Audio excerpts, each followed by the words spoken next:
এই যে সন্তানটা আপনার দরবারে এনে উপস্থিত করলাম, এই সন্তানটা যখন ছোট ছিল আমি বাবা তাকে খাদে করে নিয়ে বাজারে যেতাম। শীতকালে গভীর শীতে, কনকনে শীতে আমি কাজ করতাম ক্ষেত খামারে কনকনে শীতে কাজ করতাম, রৌদ্রপুরে ক্ষেত খামারে কাজ করতাম। কাজ করে যখন সন্ধ্যাবেলা কয়েক টাকা পেতাম, এই টাকা দিয়ে ভালো ভালো খাদ্য আমি সেই সন্তানের জন্য কিনে নিয়ে আসতাম। আল্লাহর পয়গম্বর, এখন আমি বৃদ্ধ হয়ে গিয়েছি, আমাকে আপনার দরবার পর্যন্ত সে কুলে ঘুরে আনবে, তার বড় কষ্ট হয়। ইয়া রাসূলুল্লাহ, ইয়া হাবিবাল্লাহ, অথচ এই সন্তান যখন ছোট ছিল তার কচি পায়ে আমি তাকে হাঁটতে দেই নাই জমিনে। আমি কাল পার হয়েছি, ব্রিজ পার হয়েছি, সাঁকো পার হয়েছি তাকে কাঁধে করে নিয়ে। আল্লাহর পয়গম্বর, তার কচি পায়ে তাকে আমি হাঁটতে দেই নাই, তার পায়ে ব্যথা পাবে বলে তাকে আমি হাঁটতে দেই নাই, তার কষ্ট হবে বলে তাকে আমি জমিনে ছেড়ে দেই নাই। কাঁধে করে নিয়ে ঘুরেছি, কাঁধে করে নিয়ে ব্রিজ পার হয়েছি, কাঁধে করে নিয়ে তাকে নৌকা পাড়ি দিয়েছি, তাকে কাঁধে করে নিয়ে আমি সাঁকো পার হয়েছি। আল্লাহর পয়গম্বর, এই সন্তান এখন আমি বৃদ্ধ হয়ে গিয়েছি, সে যুবক হয়েছে, তার গায়ে শক্তি আছে, আমি দুর্বল হয়ে গিয়েছি, সেই সন্তানটা আপনার দরবার পর্যন্ত আমাকে আনবে, তার বড় কষ্ট হয়। শুধু তাই নয়, কনকনা শীতে যখন আমি কাজ করতাম, রৌদ্রপুরে যখন আমি কাজ করতাম, কাজ করে যখন টাকা পয়সা বাড়িতে কিছু নিয়ে আসতাম, এই সন্তান আমার পকেট হাতিয়ে টাকা বের করে নিয়ে যেত। আমি দেখে বড় আনন্দ পেতাম, বড় খুশি হতাম যে আমার সন্তান আমার পকেট থেকে টাকা হাতিয়ে নেয়। সেটা আমি রাগ হতাম না, বড় আনন্দ হতাম। এখন তার টাকা পয়সা আমার পিছে বাঁধতে বড় বড় কষ্ট হয়। এই পয়গম্বর, আপনি তাকে একটু নসিহা করুন। এবার আল্লাহর পয়গম্বর কি নসিহা করে শুনুন। আল্লাহর পয়গম্বর বলে, এই শুনো, আনতা ওয়া মালুকা লি আবিকা, তোমার মাল, তোমার টাকা পয়সা, তোমার ধন সম্পদ কার জন্য? লি আবিকা, তোমার পিতামাতার জন্য। আনতা ওয়া মালুকা লি আবিকা, তোমার মাল, তোমার সম্পদ, তোমার পিতামাতার এগুলা। অপর হাদিসে বলে, আল জান্নাতু তাহতা আকদামিল উম্মাহাত, তোমার জান্নাত তোমার পিতামাতার পদতলে। সুতরাং পিতামাতাকে কষ্ট দেওয়া যাবে না। উফিউ ওয়ালা তানহারহুমা, তোমার আচরণে তারা যেন কষ্ট না পায়, শব্দটাও যেন না বলতে পারে। অকুল্লাহুমা কওলান কারীমা, তাদের সঙ্গে তুমি বড় মারুফ আচরণ করো, মিঠা মিঠা কথা বলো, তাদের সঙ্গে তুমি ভালো ভালো কথা বলো। তারা যখন বৃদ্ধ হয়ে যায়, বৃদ্ধা হয়ে যায়, মা যখন বৃদ্ধা হয়ে যায়, বাবা যখন বৃদ্ধ হয়ে যায়, তখন তুমি যুবক থাকো, তোমার ব্রেন ঠিক থাকে। আর মানুষ যখন যত বুড়ো বুড়ো হয়, যত বয়স বাড়ে, তার ব্রেনটা তত দুর্বল হয়, কখন কি বলে এটা ঠিক থাকে না। সুতরাং তারা ছোট মানুষের মতো তোমার সঙ্গে আচরণ করবে। ওয়াকুল্লাহুমা কাওলান কারীমা, আর তুমি তাদের সঙ্গে সম্মানজনক কথা বলবে। এজন্যই কবি ইকবাল যখন ডিগ্রি পাস করে এসে মার কবরের পাশে দাঁড়ালো, তার চোখ দিয়ে অঝরে পানি পড়তেছে, আর কবি ইকবাল বলতেছে, उम्र भर तेरी मोहब्बत मेरी खिदमत कर रहे हो, मैं तेरी खिदमत काबिल जब हुआ तो चल बसी।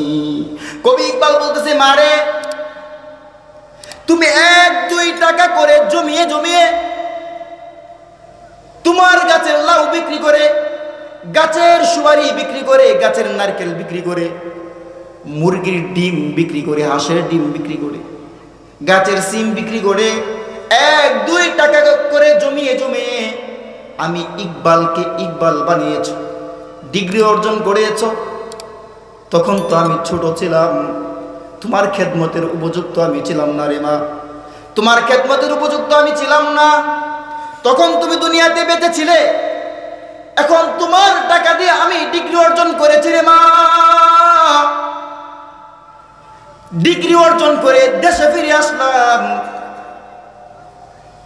এই তোমার কষ্টের টাকাগুলো আমি খরচ করলাম, আমার পিছে তুমি ভাঙলে।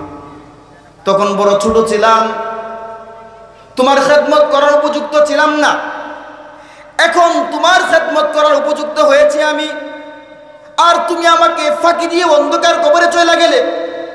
এ মা, আমাকে ফাঁকি দিয়ে তুমি অন্ধকার কবরে চলে গেলে। उम्र भर तेरी मोहब्बत मेरी खिदमत कर रहे हो,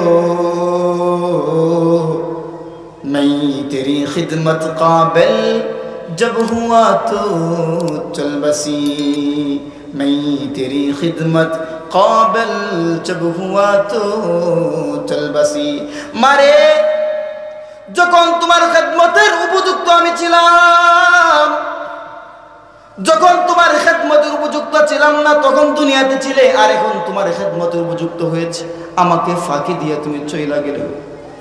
কবি ইকবাল এই কথা বলে আর কাঁদে, এই কথা বলে আর কাঁদে। সুতরাং ভাইরা আমার, যতদিন বেঁচে থাকবে তোমাদের পিতামাতা মনে করবে এই পিতামাতা তোমাদের জান্নাতে যাওয়ার সহযোগী, তাদের সঙ্গে মারুফ আচরণ করবে, কষ্টদায়ক কোনো কথা বলবে না, তোমার থেকে এমন কোনো আচরণ যেন প্রকাশ না পায় যে তোমার পিতামাতা বড় কষ্ট পায়। না না না ভাই, এমন কোনো আচরণ করবে না, কারণ মা বাবাই তোমার জান্নাত, মা বাবাই তোমার জাহান্নাম। মুহাদ্দিসিনে কেরাম বর্ণনা করেন, যদি কোনো সৎ ব্যক্তি, সৎ সন্তান, নেক সন্তান পিতামাতার দিকে সুনজরে, নেক নজরে তাকায়, আল্লাহ জাল্লা শাআনুহু তাকে কবুল হজের সওয়াব দান করেন। বলেন সুবহানাল্লাহ। সাহাবায়ে কেরাম রাসূল করিম সাল্লাল্লাহু আলাইহি ওয়াসাল্লামকে প্রশ্ন করলেন, ইয়া রাসূলুল্লাহ, ইয়া হাবিবাল্লাহ, যদি কোনো সন্তান তার মার দিকে, পিতামাতার দিকে দৈনিক 100 বার নেকের নজরে তাকায়, আল্লাহর পয়গম্বর জবাব দেয় 100 বারই সে কবুল হজের সওয়াব পাবে। সুবহানাল্লাহ। 100 বারই সে কবুল হজের সওয়াব পাবে। কত বড় সৌভাগ্য! আল্লাহ।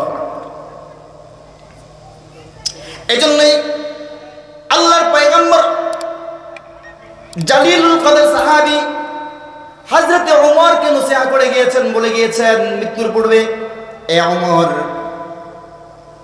কাকে বলতে চিন্তা করছেন? অর্ধ পৃথিবীর শাসক খলিফাতুল মুসলিমিন হযরতে ওমর ইবনুল খাত্তাবকে বলেছে, এ ওমর, আমার মৃত্যুর পর ইয়ামান থেকে একজন ব্যক্তি, একজন ওলি আসবে, তার নাম হলো, সকলে জানেন নাম, ওয়াইসুল কারনী। সেই ওয়াইসুল কারনী যখন আসবে, তুমি তার থেকে দোয়া নিবে, কেননা সে তার মার খেদমতের কারণে, মার খেদমত করতে যে আমি নবীকে দেখে সাহাবী হওয়ার সৌভাগ্য থেকে সে বঞ্চিত হয়েছে, সাহাবী হওয়ার সৌভাগ্য সে অর্জন করতে পারে নাই। আল্লাহর পয়গম্বর যখন নবুয়ত প্রাপ্ত হয়, ওয়াইসুল কারনী শুনতে পেল আল্লাহর পয়গম্বর নবুয়ত প্রাপ্ত হলেন। ওয়াইসুল কারনী তখন কালিমা পড়ে রাসূল সাল্লাল্লাহু আলাইহি ওয়াসাল্লামের প্রতি ঈমান আনলেন। সুবহানাল্লাহ, ঈমান আনলেন। তখন আল্লাহর পয়গম্বর বলে, এ ওয়াইসুল কারনী, তোমার মাথায় হাত রেখে তোমার জন্য দোয়া করলে আল্লাহ তাআলা সেই দোয়া কবুল করবে। কাকে বলছে? ওমর, যে সাহাবীকে আল্লাহ জাল্লা শাআনহু জান্নাতের সার্টিফিকেট দিয়ে দিয়েছে, সেই সাহাবীকে ওয়াইসুল কারনী থেকে দোয়া নেওয়ার জন্য বলছে। ওয়াইসুল কারনী সাহাবীকে দেখে হবে তাবি, আর ওমর হলেন জালিলুল কদর একজন সাহাবী। শুধু সাহাবী নয়, অর্ধ পৃথিবী তিনি শাসন করেছেন। কেমন ওমর, আর কেমন নেই পরায়ণ বাদশা! একটা ঘটনা বললে শুনবেন, বুঝবেন। ঈদ সামনে, ঈদ। উমরের স্ত্রী ওমরকে বলতেছে, এই প্রাণের স্বামী, কালকে তো ঈদ, আমাদের তেমন কিছু লাগবে না ঘরে, তবে সন্তান শুধু একটু পোশাক আশাক লাগবে আর কি। কাকে বলছে কথাটা? কথা বলতে হবে। কাকে বলছে? স্বামীকে। স্বামীকে অর্ধ পৃথিবীর শাসক, অর্ধ পৃথিবীর শাসক, বাংলাদেশের মতো দেশে পাড়া গ্রামের শাসক না। সেই শাসককে বলতেছে, আমাদের তেমন কিছু দরকার নেই, তবে সন্তানাদির কাপড় লাগবে আর কি, কাপড় চোপড় লাগবে। ওমর কি জবাব দিল জানেন? টাকা নেই। আল্লাহ, অর্ধ পৃথিবীর শাসক, তার কাছে টাকা নেই। আর আপনা আমার এলাকার চেয়ারম্যান, ইউনিয়ন চেয়ারম্যান,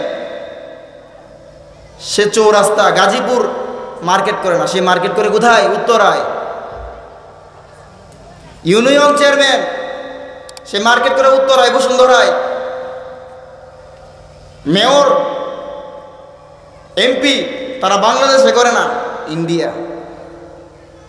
কিন্তু জলিল কদর সাহাবী, অর্ধ পৃথিবী শাসন করেছে ওমর, সে বলে টাকা নেই। তখন স্ত্রী বলতেছে, তাহলে একটি বুদ্ধি। কি বুদ্ধি? বাইতুল মালে অর্থমন্ত্রীর কাছে একটু একটা চিঠি লেখেন। উমর তো বাদশাহ, অর্থমন্ত্রীর কাছে একটা চিঠি লেখেন। কি চিঠি? অগ্রিম বেতনটা আপনি 1 মাসের জন্য নিয়ে আসেন। উমর বলছে, তা তো করাই যায়। তখন ওমর রাদিয়াল্লাহু তাআলা আনহু চিঠি লিখলেন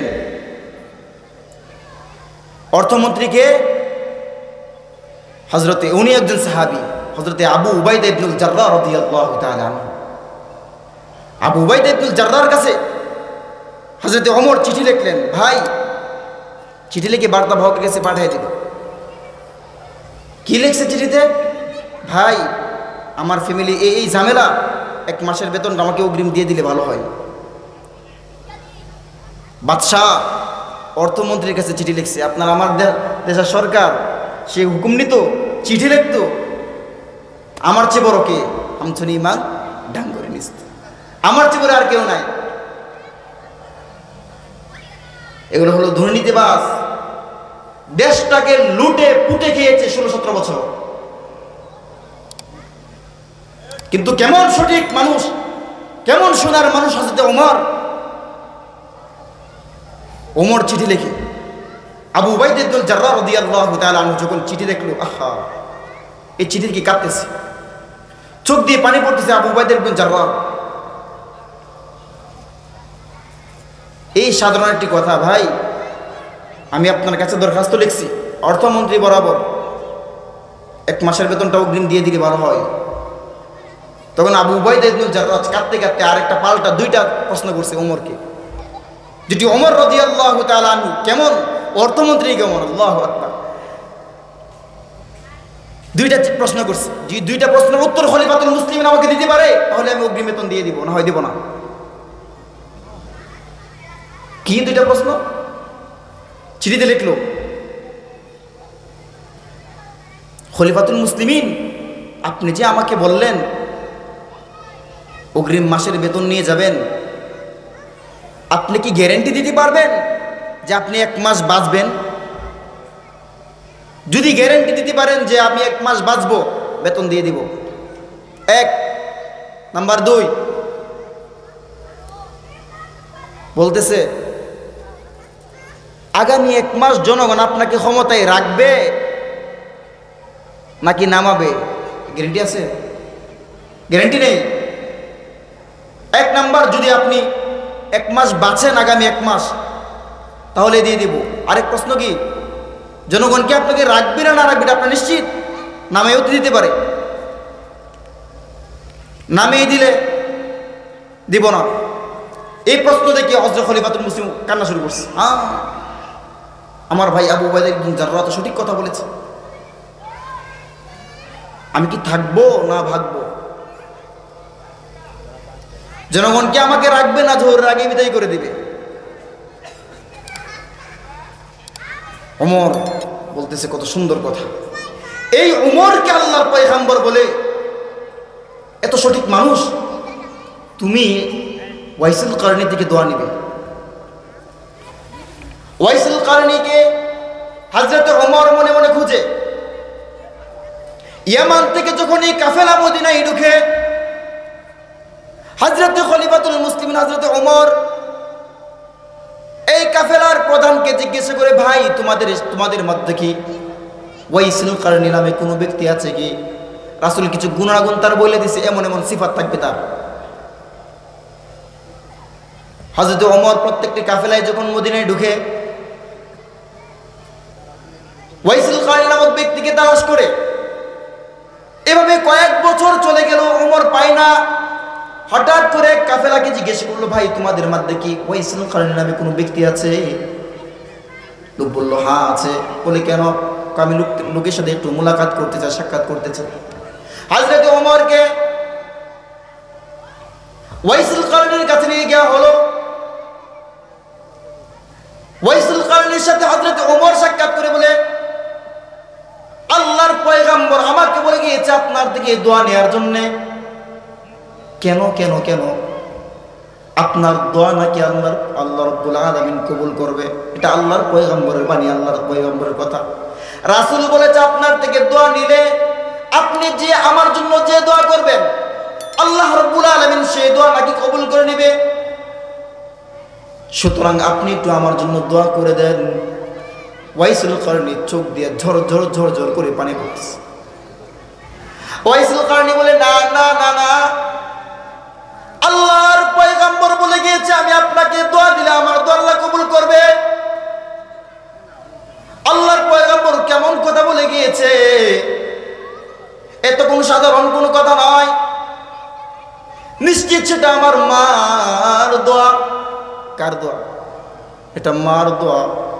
কারণ যে মার খেদমত করতে যে আমি আল্লাহর পয়গম্বরকে দেখে, পয়গম্বরকে যে মার কারণে রাসূলকে দেখে না দেখে আমি সাহাবীর মর্যাদা অর্জন করতে পারলাম না, সেই মার দোয়ার বরকত এটা। খলিফাতুল মুসলিমিন হযরত ওমর বলে, হে ভাই ওয়াইসুল কারনী, এই মর্যাদা তোমার কিভাবে হলো ভাই? যদি একটু বর্ণনা করতে আমার সঙ্গে। ওয়াইসুল কারনী বলে, ভাই খলিফাতুল মুসলিমিন, এটা তো আমার কোনো কৃতিত্ব না, এটা আমার কোনো কৃতিত্ব না। এক কৃতিত্ব হলো কার? কার? দোয়া হলো মার। আর করছে কে? ওয়াইসুল কারনী হযরত ওমরের মাথায় হাত রেখে দোয়া করে দিলেন। আল্লাহ জাল্লা শাআনুহু হযরত ওয়াইসুল কারনীর দোয়াকে কবুল করে নিলেন। তাহলে বলতেছিলাম, পিতা মাতার দোয়া কখনো বিফলে যায় না। মার খেদমত করলে তোমার আল্লাহ তাআলা তোমাকে দুনিয়াতেও বাদশা বানাবে, পরকালেও বাদশা বানাবে। তুমি দুনিয়ারও বাদশা হবে, পরকালেরও বাদশা হবে। দুনিয়াতে তোমাকে আল্লাহ তাআলা উজ্জ্বল মাকামে, উঁচু মাকামে উঠিয়ে দিবেন। পরকালেও আল্লাহ তাআলা তোমাকে তোমার চেহারা উজ্জ্বল করে দিবেন, তোমার মাকাম বাড়িয়ে দিবেন। আর স্মরণ রেখো, যদি পিতা মাতা তোমার জন্য কষ্ট পায়, আহ বলে শব্দ করে, খসিরাত দুনিয়া ওয়াল আখিরাহ, বান্দা তোমার দুনিয়াও ধ্বংস, পরকালও ধ্বংস। যেমনটি মার বদদুয়া কেমন হয়েছিল, সুদুয়া বললাম বদদুয়া কেমন। বিশিষ্ট ওলি জুরাইফ রাহমাতুল্লাহি আলাইহি, তার মা তাকে এমন সময় ডাক দিয়েছে যে সময় জুরাইফ আল্লাহ তাআলার সঙ্গে কথা বলতেছিল, নামাজে দাঁড়িয়েছিল।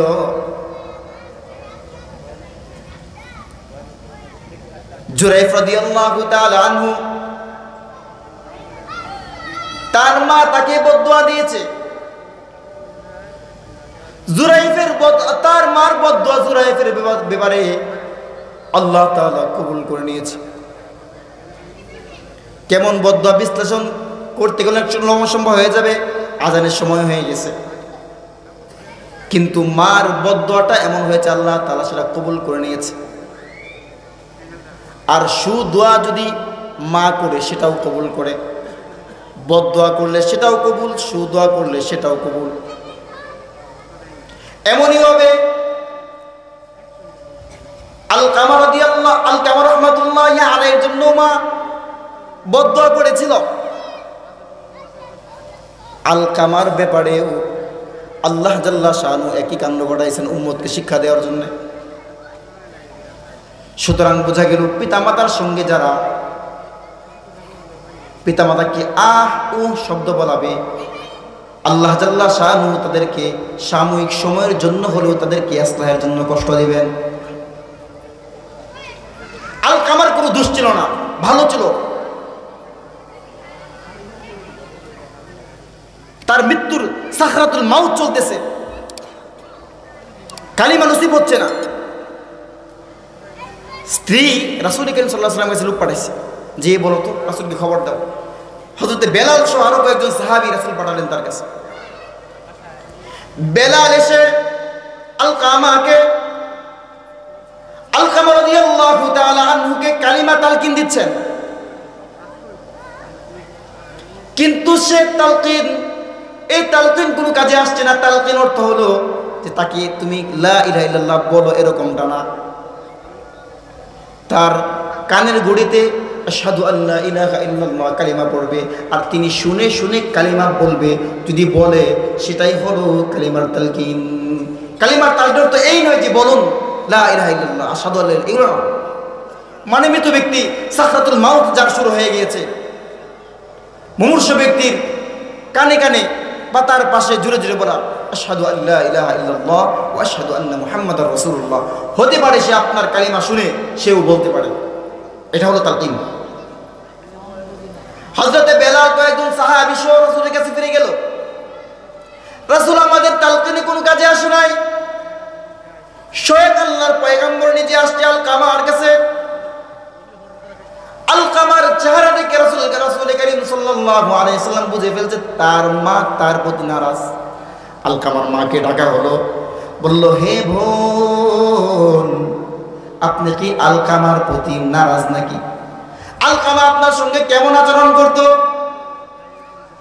আলকামার মা জবাব দেয়, ইয়া রাসূলুল্লাহ, ইয়া হাবিবাল্লাহ, আমার আলকামা বড় ভালো ছিল, আলকামা বড় ভালো লোক, তবে আমি কোনো একটি বিষয় নিয়ে তার প্রতি একটু নারাজ। আল্লাহর পয়গম্বর বলে, এই সাহাবায়ে কেরাম, তোমরা জ্বালানি কাঠ সংগ্রহ করো। সাহাবায়ে কেরাম আল্লাহর পয়গম্বরের নির্দেশ পেয়ে জ্বালানি কাঠ সংগ্রহ করলো। আল্লাহর পয়গম্বর বলে, আগুন ধরাও, আলকামাকে আগুনে নিক্ষেপ করে দাও।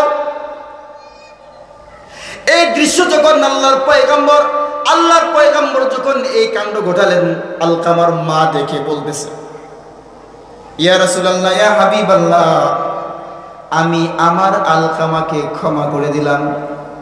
সুবহানাল্লাহ বলেন, বুবার মতো বসে আছে। আমি আমার আলকামাকে ক্ষমা করে দিলাম। আল্লাহর পয়গম্বর বলেন, হে আমার সাহাবীরা রে, তোমরা সাক্ষী দেখো, আলকামার মা আলকামাকে ক্ষমা করে দিয়েছে। সুবহানাল্লাহ। আল্লাহর পয়গম্বর আলকামার জন্য দোয়া করে দিলেন। আল্লাহ রাব্বুল আলামিন সঙ্গে সঙ্গে আলকামার মুখ দিয়ে আশহাদু আল্লা ইলাহা ইল্লাল্লাহ ওয়া আশহাদু আন্না মুহাম্মাদার রাসূলুল্লাহ বের করে দিলেন। অতঃপর আলকামা রাদিয়াল্লাহু তাআলার জান বের হয়ে গিয়েছে। এমন সুসন্তানও লাগবে, এমন সুসন্তানও লাগবে। আজান কই? 18 বাজে, 17 বাজে 5 মিনিট আগে, 17 বাজে 5 মিনিট আগে, 25-এ চলো, 17 না, সময় আছে। এমন সুসন্তানও লাগবে। কেমন সুসন্তান? ছোট্ট একটি ঘটনা বলে শেষ করে দিচ্ছি।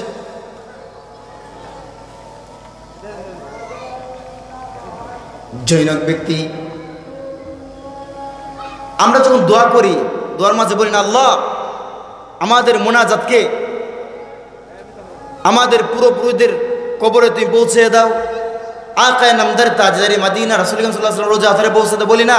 এটা হলো ইসালে সব। এটা কি সব? কি সব? ঈসা আলাইহিস সওয়াব। জৈনক ওলি স্বপ্নে দেখে ঈসা আলাইহিস সওয়াব নেওয়ার জন্য সমস্ত মানুষ হাসরের মাঠ কায়েম হয়ে গিয়েছে। ওলি স্বপ্নে দেখে হাসরের মাঠ কায়েম হয়ে গিয়েছে, আর মানুষ ঈসা আলাইহিস সওয়াব নেওয়ার জন্য দৌড়াদৌড়ি ধাক্কাধাক্কি পিরাপিরি করছে। কিন্তু এক মহিলা তার কবরে বসে বসে হাত গুটিয়ে বসে বসে মুচকি মুচকি হাসতেছে, আর মানুষ ঈসা আলাইহিস সওয়াবের জন্য ধাক্কাধাক্কি আর পিরাপিরি করতেছে। আল্লাহর ওলি মহিলাকে জিজ্ঞাসা করলেন, ইয়ে মা, হাসরের মাঠে সমস্ত মানুষ ঈসা আলাইহিস সওয়াবের জন্য দৌড়াদৌড়ি আর ধাক্কাধাক্কি করছে, আপনি কেন আপনার স্থানে বসে আছেন? মহিলা সুন্দরভাবে হাস্যমুখে জবাব দিয়েছে, হে ওলি, সুন্দর একটি কারণে আমি বসে আছি। সমস্ত মানুষ হাসরের ময়দানে ঈসা আলাইহিস সওয়াব নেওয়ার জন্য দৌড়াদৌড়ি ধাক্কাধাক্কি করছে, আমার ঈসা আলাইহিস সওয়াবের কোনো প্রয়োজন নাই। আল্লাহু আকবার। কেন কেন কেন আপনার ঈসা আলাইহিস সওয়াবের প্রয়োজন নেই? বলে, এমন এক সন্তান দুনিয়াতে আমি রেখে এসেছি যে সন্তানটা সৎভাবে ব্যবসা করে এবং কোরআনের হাফেজ। আল্লাহ, এমন সন্তান দুনিয়াতে রেখে এসেছি যে সন্তানটা কি আমার কোরআনের হাফেজ এবং সৎভাবে ব্যবসা করে। কোথায় ব্যবসা করে? অমুক বাজারে, অমুক এলাকায়, অমুক বাজারে। সন্তানের নাম আব্দুর রহমান। আব্দুর রহমান নামক সন্তান অমুক বাজারে ব্যবসা করে। যখন কাস্টমার তার কাছে আসে, কাস্টমারকে মাল দিয়ে সে কোরআন মেনে তেলাওয়াত করতে থাকে। পরের দিন আল্লাহর ওলি ওই এলাকায় যে দেখে দক্ষিণ কর্নারে আব্দুর রহমান নামে এক ব্যক্তি ঠিক ওই হাফিজুল কোরআন, মাথায় টুপি, গায়ে পাঞ্জাবি, ব্যবসা করতেছে। হে আব্দুর রহমান, বাবারে, তুমি যে আমল করতেছো তুমি আমলটা চালু রেখো। সংক্ষিপ্ত আকারে বলছি, কেননা তোমার এই আমলের কারণে তোমার মা কবরে বড় শান্তিতে আছে। আব্দুর রহমান, এই আমল তুমি কখনো ছেড়ে দিও না। যদি তুমি এই আমল তোমার ছেড়ে দাও, তোমার মা কবরে বিপদে পড়ে যাবে। এই কথা বলে লোকটা চলে গেল। পরের দিন আবার স্বপ্নে দেখে হাসরের মাঠ কায়েম হয়ে গেল, মানুষ ঈসা আলাইহিস সওয়াবের জন্য ধাক্কাধাক্কি আর পিরাপিরি করছে। তোর মধ্যে ওই মহিলা ঈসা আলাইহিস সওয়াব নেওয়ার জন্য ধাক্কাধাক্কি আর পিরাপিরিতে লিপ্ত। আল্লাহর ওলি জিজ্ঞাসা করলে, মা, গতকাল দেখলাম আপনি আপনার কবরে বসে মানুষের ঈসা আলাইহিস সওয়াব নেওয়ার দৃশ্য দেখছেন, আজকে কেন আপনিও লিপ্ত? মা চোখের পানি ছেড়ে দিয়ে বলে, বাবা রে, আমার যে সন্তানটা দুনিয়াতে রেখে এসেছিলাম সন্তানটা আর নেই, সন্তানটা ইন্তেকাল করেছে। আল্লাহর ওলি পরের দিন এলাকায় এসে আবার দেখে ওই এলাকায় আব্দুর রহমান নামের ব্যবসায়ী নাই, তার দোকান বন্ধ। লোকদেরকে জিজ্ঞাসা করলো, এ ভাই, তোমাদের এলাকায় হাফেজ আব্দুর রহমান যে ছিল, ব্যবসায়ী আব্দুর রহমান, সে কে আছে? বলে, না না না না, এই ভদ্র ছেলেটা গতকাল আমাদের থেকে বিদায় নিয়েছে। তাহলে সুসন্তানের দরকার আছে না?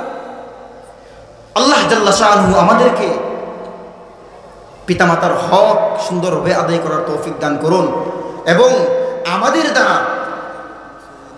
দ্বারা যেন আমাদের পিতামাতা কোশ্চিন কালেও কোনো কষ্ট না পায়, এটা মাথায় রাখবো। আল্লাহ বলছে, উফফিউ ওয়ালা, উফ শব্দটা কোরআনে উল্লেখ করছে, উফফিউ ওয়ালা তানহারহুমা। বান্দা, তোমার দ্বারা, তোমার আচরণের দ্বারা তোমার পিতামাতা যেন উফ এটাও না বলতে পারে। অকুল লাহুমা কাওলান কারীমা, তাদের সঙ্গে মিঠা মিঠা কথা বলো, ভদ্রতার সাথে কথা বলো, সম্মানের সাথে কথা বলো।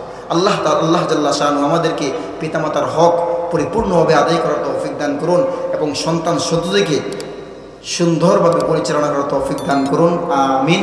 ওয়া মা আলাইনা ইল্লাল বালাগ। আসসালামু আলাইকুম।